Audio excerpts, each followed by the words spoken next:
मित्रों नमः संस्कृताय। मैं विपिन कुमार तिवारी, हमारे इस YouTube चैनल में आप सभी का हार्दिक स्वागत है। मित्रों, आज मैं कुछ पुनः सूक्तियाँ लेकर उपस्थित हुआ हूँ। इसके पहले मैं काव्य के उद्देश्य को बताना चाहूँगा, जिस काव्यों के माध्यम से ही संपूर्ण मनुष्य जाति लाभान्वित होती है। चाहे वह यश प्राप्त करने में हो, चाहे धन प्राप्त करने में हो, चाहे व्यवहारिक ज्ञान में हो, चाहे अमंगल से रक्षा हो, अमंगल का नाश करने में हो, या दुख का नाश या आनंद की प्राप्ति, रस या आनंद प्राप्ति को काव्य का भी क्योंकि सर्वस्व माना गया है। चाहे कांता समेत उपदेश हो, तो यश धन प्राप्ति, व्यवहारिक ज्ञान, अमंगल से रक्षा, जिन सब चीज़ों को आइए थोड़ा सा विस्तार में जानते हैं, फिर सूक्तियों को लेकर आगे बढ़ते हैं। तो काव्य का उद्देश्य मित्रों यह होता है, इसके लिए एक सूक्ति है, आपको स्क्रीन पे दिख रही होगी। काव्यम यश से अर्थकृते व्यवहार विदे शिवेत रक्षतये सद्यः पर निवृत्तये कांता समेत उपदेश युजे। काव्यम यश से कहा गया है, यश से, यश प्राप्ति करना। आपको दिख रहा होगा यश। मम्मट ने, महाकवि मम्मट जो हैं, मम्मटाचार्य, मम्मट ने कविता का प्रयोजन कवि को यश दिलाना माना है। क्योंकि कवि जब कविता रचता है तो उसके माध्यम से, अभिधा लक्षणा व्यंजना के माध्यम से कहाँ का कहाँ ले जाता है, कितना अर्थ गौरव छिपा होता है कविता के उन शब्दों में, और लक्षणा व्यंजना व्यंग्यात्मक शब्द कुछ कह रहे हैं, अर्थ उसका अनंत होता है। गागर में सागर भरने का कार्य एक कवि ही कर सकता है। कहते हैं कि जहाँ न पहुँचे रवि वहाँ पहुँचे कवि। तो यश प्राप्त करना एक प्रमुख उद्देश्य है। उसके बाद धन प्राप्ति को देखा जाता है कि धन प्राप्त इससे मनुष्य करता है। कविता काव्य के माध्यम से धन की प्राप्ति माना जाता है। एक ज़माना था कि उस ज़माने के कवियों के आश्रयदाता राजाओं के रूप में भी हुआ करते थे। जैसे राजाश्रय प्राप्त जिस राजा के कवि लोग हुआ करते थे, वो धन की प्राप्ति कर पाते थे इससे। तो धन की प्राप्ति का भी एक काव्य मित्रों साधन है। व्यवहारिक ज्ञान क्या है? जीवन के व्यवहार ज्ञान से तुलसी, कबीर, रहीम, निराला आदि का साहित्य भरा पड़ा है। आप जानते हैं सृजन हमें जीवन का व्यवहार ज्ञान सिखाता है। क्या सिखाता है? व्यवहारिक ज्ञान सिखाता है। सृजन यानी कविता का सृजन हो, किसी की कृति हो, है ना, तो ये व्यवहारिक ज्ञान है। और शिवेत रक्षतये को माना है, अर्थात अमंगल का नाश। इससे अमंगल का नाश होता है, क्योंकि मंगल मनुष्य के जीवन में अति आवश्यक होता है। मंगल से ही मनुष्य आगे बढ़ता है, अमंगल से बहुत बड़ी हानि हो जाती है। हम जानते हैं, हम हनुमान चालीसा से लेकर जितने भी पाठ करते हैं, इसी उद्देश्य से ही तो करते हैं, अमंगल का नाश। और हनुमान चालीसा क्या है? एक काव्य है, एक कविता के माध्यम से ही, यानी पद्य है। उसको हम पढ़ सकते हैं, याद करते हैं, उसके माध्यम से अमंगल का नाश होता है। बजरंगबली हनुमान जी का हनुमान चालीसा को ही ले लें, है ना। सद्यः परिनिवृत्तये अर्थात दुख का नाश और आनंद की प्राप्ति। रस या आनंद प्राप्ति तो काव्य का सर्वस्व काफ़ी बाद के दिनों तक माना जाता रहा। क्या? रस या आनंद की प्राप्ति तो काव्य सर्वस्व काफ़ी बाद के दिनों तक माना जाता रहा। इससे तुरंत ही, सद्यः माने तुरंत, दुख का नाश होता है मित्रों, और आनंद की प्राप्ति होती है। कोई आप देखते होंगे बढ़िया लय में गाना गाया पद्य के माध्यम से, तो उसमें क्या आनंद की प्राप्ति होती है। कांता सम्मित उपदेश। कांता सम्मित उपदेश मित्रों यह है, अर्थात कविता मीठा मीठा बोलने वाली स्त्री की तरह लोकहितकारी उपदेश देने वाली होनी चाहिए। गोस्वामी तुलसीदास ने रावण की पत्नी मंदोदरी का जिक्र करते हुए कई बार कांता शब्द का प्रयोग किया है। कांता वह स्त्री होती है जो पति का हित चाहने वाली होती है। मंदोदरी रावण को बार बार समझाती रही कि दूसरे की पत्नी और संपत्ति का हरण करने वाले का सर्वनाश हो जाता है, इसलिए सीता को लौटा दिया जाना चाहिए। तो यह है कांता सम्मित उपदेश। कांता का मतलब होता है प्रियतमा। प्रियतमा यदि कोई अपने प्रियतम यानी पति के हित की बात करे तो निश्चय ही वह कांता सम्मित उपदेश कहा जाता है मित्रों। आइए किरेतार्जुनीयम से सबसे पहले कुछ मुख्य मुख्य सूक्तियाँ हैं मित्रों। मैं सारे ग्रंथों से सूक्तियाँ कुछ मुख्य मुख्य अर्थ सहित आज लेकर आया हूँ। नीचे अर्थ लिखे हैं, ये आपके काम की चीज़ है। किरेतार्जुनीयम का सबसे पहले मंगलाचरण देखते हैं। मंगलाचरण मित्रों 3 प्रकार का होता है, आशीर्वादात्मक मंगलाचरण, नमस्कारात्मक मंगलाचरण और वस्तु निर्देशात्मक मंगलाचरण। तो यह वस्तु निर्देशात्मक मंगलाचरण है मित्रों। श्रियः कुरूणामधिपस्य पालनीं प्रजा सुवृत्तिं यमयुक्त वेदितुं सवर्णलिंगी विदितः समाययौ युधिष्ठिरं द्वैत बने बनेचरः। राजा युधिष्ठिर जब नहीं रहते, अर्थात उनको 12 वर्ष का वनवास प्राप्त हो जाता है, द्वैत वन में वो निवास करते रहते हैं।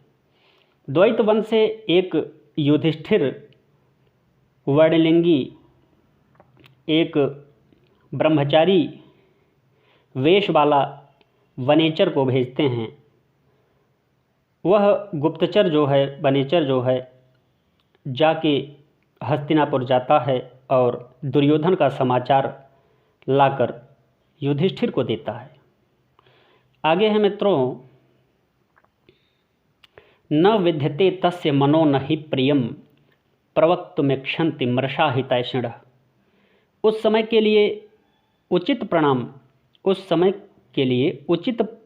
प्रणाम करने के अनंतर शत्रुओं यानी कौरवों द्वारा अपहृत पृथ्वी मंडल यानी राज्य की यथा तथ्य बातें राजा युधिष्ठिर से निवेदन करते हुए उस वनेचर किरात के मन को तनिक भी व्यथा नहीं हुई। वह जैसे जैसे जाना वैसे वैसे वो बता दिया। वह चाहता तो लाग लपेट करके बताता, राजा की बड़ाई युधिष्ठिर की ही बड़ाई कर सकता था और दुर्योधन को नीचा दिखा सकता था, लेकिन नहीं, जैसे उसको ठीक लगा, जो उसका धर्म था, गुण धर्म के अनुसार सही बताया। अगली सूक्ति है, हितम मनोहार्य दुर्लभम वचः। हितम मनोहार्य दुर्लभम वचः, अर्थात हित की बातें और कर्ण प्रिय, जो कानों को प्रिय लगें, दोनों एक साथ दुर्लभ होती हैं मित्रों। जो हितकारी होगी वो मनोहारी नहीं होगी, अच्छी नहीं लगेगी। जो मनोहारी होगी वो हितकारी नहीं होगी, क्योंकि सत्य कड़वा होता है और असत्य मीठा भी हो सकता है।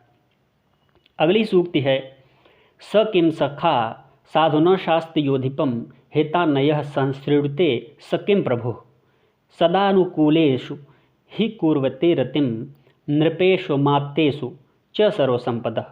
अर्थात जो मित्र अथवा मंत्री राजा को उचित सलाह नहीं देता वह अधम मित्र अथवा मंत्री है। इसी प्रकार जो राजा अपने हितैषी मित्र अथवा मंत्री की हित की बात नहीं सुनता वह राजा बनने योग्य नहीं है, क्योंकि राजा और मंत्री के परस्पर सर्वदा अनुकूल रहने पर ही उनमें सब प्रकार की समृद्धियां अनुरक्त होती हैं। अगली है सूक्ति, निगूढ़ तत्वम नयवर्त्म विद्विषाम। विद्वानों के अनुसार विद्वानों के अनुसार नीति का मार्ग बड़ा ही गूढ़ होता है, बड़े बड़े विद्वानों के समझ में न आने योग्य होता है। स्वभावतः अत्यंत कष्टपूर्वक समझ में आ सकने वाला कहाँ राजाओं का चरित्र और कहाँ अज्ञान के कारण विकलीभूत मुझ जैसे पामर जीव गुप्त तत्व वाले शत्रुओं के नीति मार्ग को जो मैंने जान लिया वह आपका ही प्रभाव है, जो कि बड़े बड़े लोगों के समझ में नहीं आता। युधिष्ठिर से आकर वह गुप्तचर बताता है कि यह तो बड़े बड़े लोगों के बड़ा निगूढ़ होता है, जो इतना गूढ़ होता है कि वो विद्वानों को भी समझ में नहीं आने सकने योग्य है। मैंने जान लिया यह आपका ही प्रभाव है।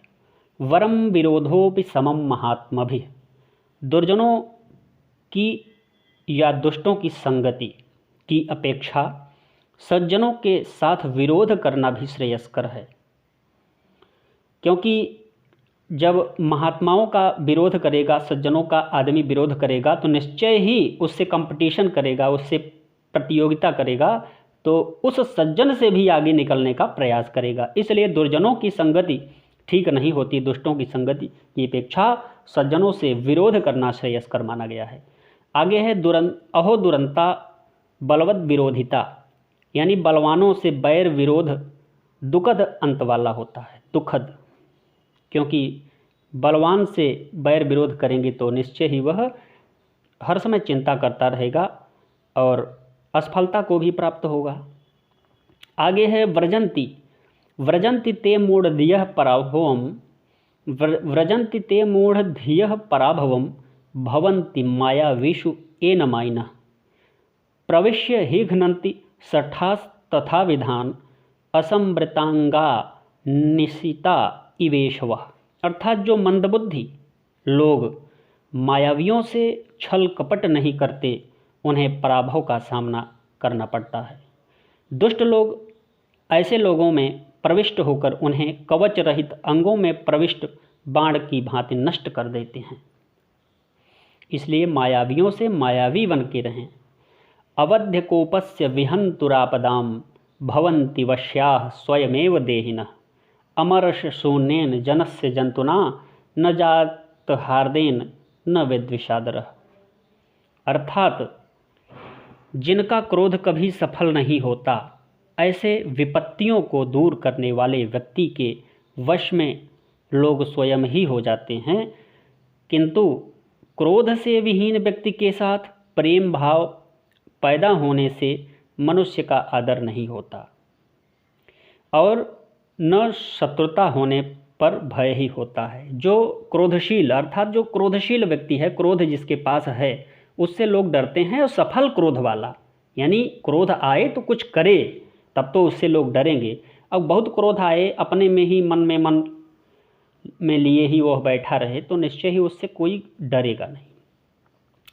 विचित्र रूपाः खलु चित्तवृत्तयः, विचित्र रूपाः खलु चित्तवृत्तयः, निश्चय ही लोगों की चित्तवृत्तियाँ जो होती हैं विभिन्न प्रकार की होती हैं।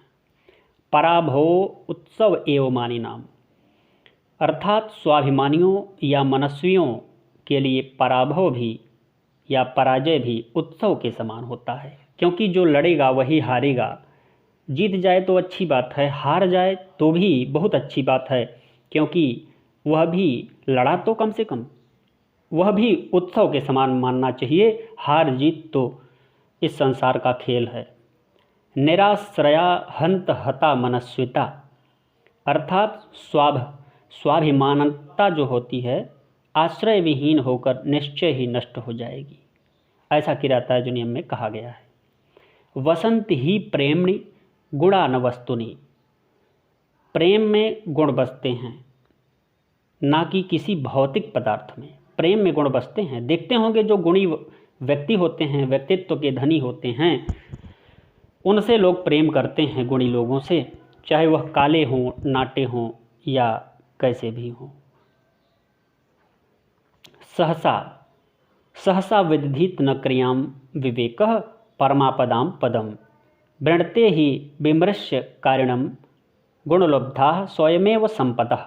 अर्थात अचानक आवेश में आकर बिना सोचे समझे कोई कार्य नहीं करना चाहिए मित्रों, क्योंकि विवेक शून्यता सबसे बड़ी विपत्तियों का घर है। इसके विपरीत जो व्यक्ति सोच समझकर कार्य करता है, गुणों से आकृष्ट होने वाली माँ लक्ष्मी स्वयं ही उसका चुनाव कर लेती हैं। इस प्रकार मित्रों, ये वीडियो आपको हम समझते हैं अच्छा लगा होगा। अच्छा लगा हो तो लाइक, शेयर तथा सब्सक्राइब करें। और अगला वीडियो अगले हफ्ते हम फिर से लेकर उपस्थित होंगे। तब तक के लिए नमः संस्कृताय, नमः संस्कृताय।